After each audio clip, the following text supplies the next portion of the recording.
नमस्कार दोस्तों, आइए हम स्टार्ट करते हैं अपने हिंदी का पहला लेक्चर इन द सेंस कि कहानियों के सिलसिले में जो हमारा गद्य खंड है उसके बारे में। तो ये स्पर्श से हमारा पहली कहानी है बड़े भाई साहब। अब बड़े भाई साहब मैं आप लोगों को शॉर्ट में थोड़ा सा समझा देता हूँ कि कहानी है क्या। मुझे उम्मीद है आप लोगों ने इसे एक बार पढ़ा भी होगा, बट जिन लोगों ने नहीं पढ़ा है या जो पढ़ लिए हैं बस यूँ ही समझना चाह रहे हैं उसके बारे में है, उनसे रिलेटेड ये कहानी है बड़े भाई साहब। देखिए, इस पूरी कहानी में मुंशी प्रेमचंद जी ने दो भाइयों का जिक्र किया है। एक भाई ये हैं, दूसरा भाई ये हैं। ये जो भाई हैं ये बड़े हैं और ये छोटे भाई हैं। तो बड़े भाई छोटे भाई के ऊपर क्या करते हैं, रोब जमाते हैं। होता है ना, आपके भी बड़े भाई होंगे तो बड़े भाई आपको डांटते होंगे कि पढ़ाई नहीं कर रहे हो, खेल रहे हो, घूम रहे हो, ये कर रहे हो, वो कर रहे हो। तो इसी से रिलेटेड है। अभी जो बड़े भाई हैं, मान लीजिए इनकी एज जो है ये है एक्स ईयर्स कि एक्स वर्ष के हैं।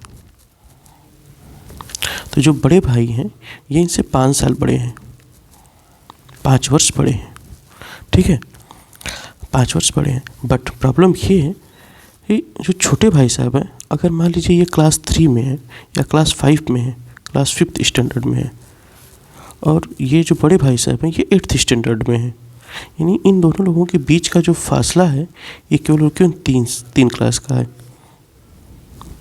जो डिफरेंसेस है केवल 3 क्लासेस का है।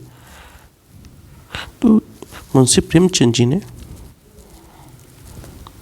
इस कहानी के थ्रू ये बताने की कोशिश की है कि जो छोटा भाई है ये कितना भी पढ़ लिख करके बड़े भाई के बराबर क्यों ना आ जाए, यानी कि ये 5वीं जमात से क्यों ना 8वीं जमात में आ जाए, लेकिन बड़े भाई को छोटे भाई का डांटने का हक हमेशा बरकरार रहेगा। ठीक है, तो ये कहानी हम पढ़ते जाएंगे और आपको सुनाते जाएंगे, आप इसे चुपचाप सुनते जाइएगा। और जब ये कहानी कंप्लीट हो जाएगी तो फिर हम डिस्कशन करेंगे कि इसका क्वेश्चन आंसर कैसे लिखा जाएगा, इसके शब्दार्थ क्या हैं और उनका यूज कैसे किया जाएगा। ठीक है, देखिए बहुत मज़ा आने वाला है इस पूरी कहानी में, क्योंकि पर्सनली मुझे ये कहानी बहुत अच्छी लगी। कई जगह आप लोगों को हंसने को मिलेगा, तो आराम से इसको सुनिएगा। देखिए, बात कर लेते हैं पहले प्रेमचंद जी की। कुछ लोग इनको प्रेमचंद्र पढ़ते हैं, चंद्र, तो ये चंद्र नहीं है, ये हमारे चंद जी हैं। ठीक है, अच्छा, इनसे पहले भी इनकी बहुत बढ़िया एक कहानी है। प्रेमचंद जी के बारे में हमें ये जानना होगा कि प्रेमचंद जी का जन्म कहाँ पे हुआ था। ठीक है, फिर ये जानना है कि इनकी मृत्यु कहाँ पे हुई थी, इनकी पहली कहानी कौन सी थी। ठीक है, और कुछ प्रमुख उपन्यास के बारे में हम जान लेंगे। अब ये प्रमुख उपन्यास भी हो सकता है, प्रमुख कहानियाँ भी हो सकती हैं। प्रमुख उपन्यास, ठीक है, यही सब जानना है। तो देखिए, प्रेमचंद जी का जन्म जो है ये 31 जुलाई को बनारस के लम्ही गांव में हुआ था। कहाँ पे हुआ था? बनारस के लम्ही गांव में। और इनकी मृत्यु हुई थी 8 अक्टूबर 1936 को। ठीक है,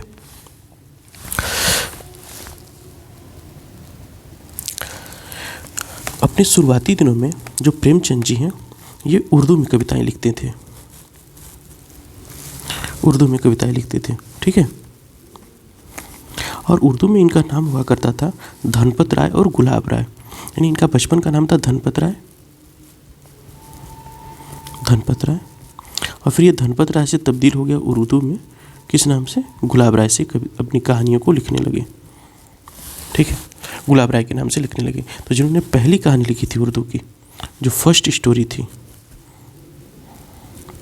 फर्स्ट स्टोरी, इसका नाम है सोचे वतन। बहुत ही क्रांतिकारी कहानी थी सोचे वतन। ये उस दौर की कहानी जब भारत आज़ाद नहीं हुआ था। ठीक है, तो अंग्रेज़ी सरकार ने इसको क्या किया, जब्त कर लिया, इसको बहुत ज़्यादा प्रकाशित ही नहीं होने दिया। फिर प्रेमचंद जी को मजबूरी में अपना नाम बदल कर लिखना पड़ा, क्योंकि इनके ऊपर भी कुछ केसेस हो गए थे कि ये आदमी तो बहुत दूसरी तरफ का है, लोगों को भड़का रहा है आज़ादी के लिए। अगर ये ऐसे ही कहानियाँ लिखता रहा तो बहुत जल्दी भारत आज़ाद हो जाएगा। एक काम करो, सबसे पहले इसको पकड़ो, हो सके तो जेल वेल में डाल दो। फिर प्रेमचंद जी भी बहुत साहसी आदमी थे, ये डरे नहीं, इन्होंने नाम बदल दिया कहानी लिखने के लिए। कहे जब नाम ही नहीं रहेगा हमारा, तुमको पकड़ो कैसे, केस कैसे करोगे, और अगर हमारा नाम बदल गया तो क्या हुआ, हमारी विचारधारा तो लोगों के पास जा रही है, लोग हमारी कहानियाँ तो पढ़ पाएंगे। ठीक है, अच्छा, अब जिक्र कर लेते हैं कि कुछ प्रमुख उपन्यास के बारे में। देखिए, ये है गोदान है, गबन है, प्रेमाश्रम है, सेवा सदन, निर्मला है, कर्मभूमि, रंगभूमि, कायाकल्प, प्रतिज्ञा और मंगलसूत्र।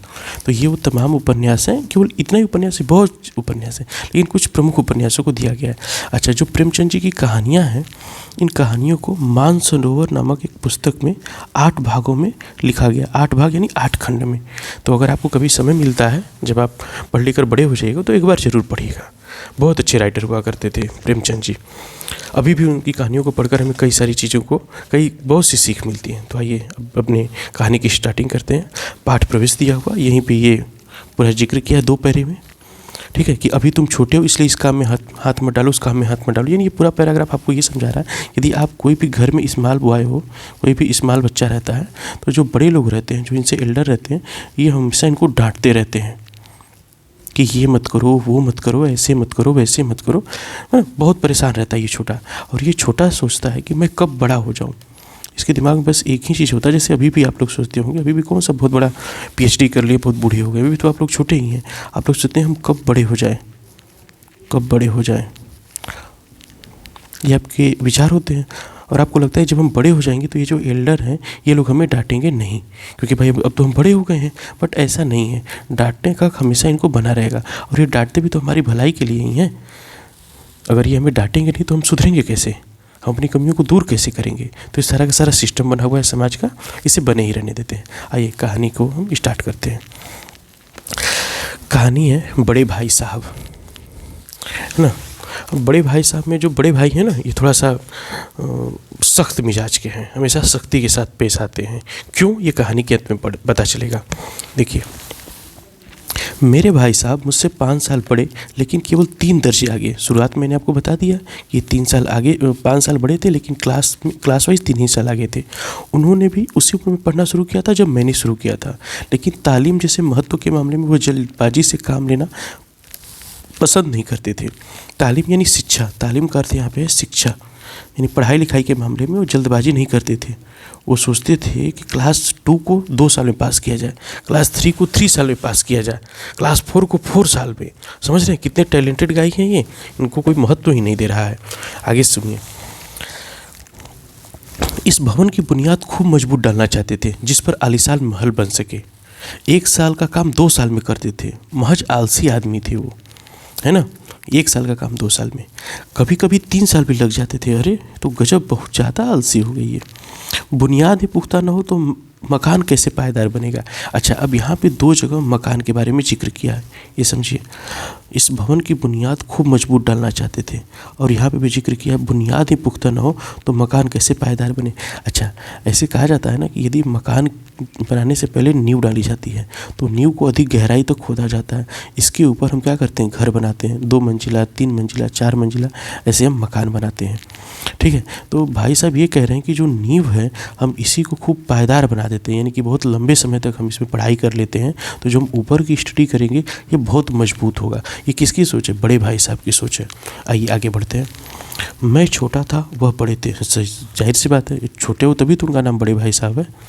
मेरी उम्र 9 साल थी और वह 14 साल के थे।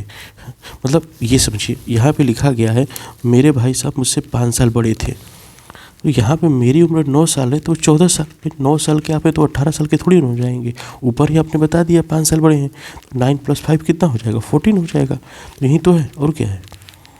देख रहे हैं प्रेमचंद जी भी ना, अच्छे अच्छे, बहुत अच्छे। आगे देखिए।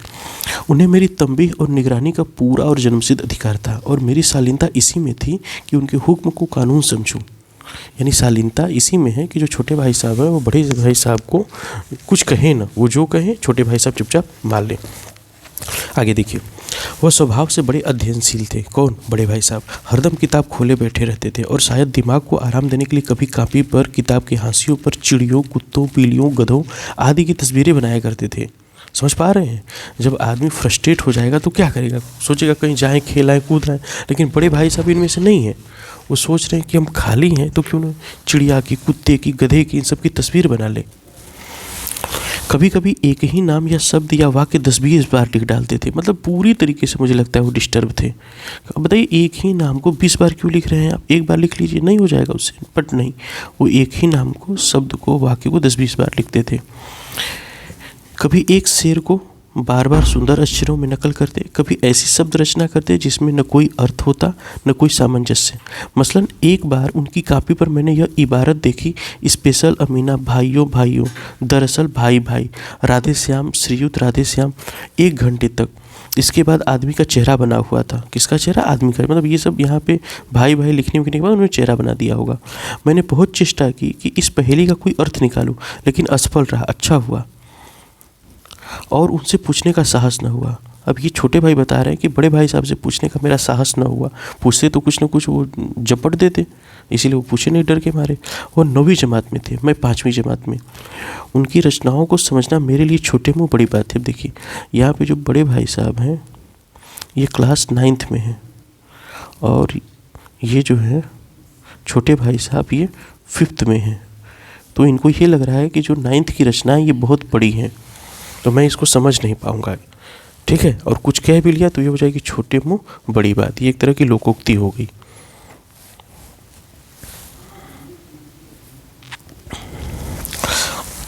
मेरा जी पढ़ने में बिल्कुल न लगता था। हाँ, छोटे भाई हैं तो पढ़ने में मन थोड़ी नहीं लगेगा।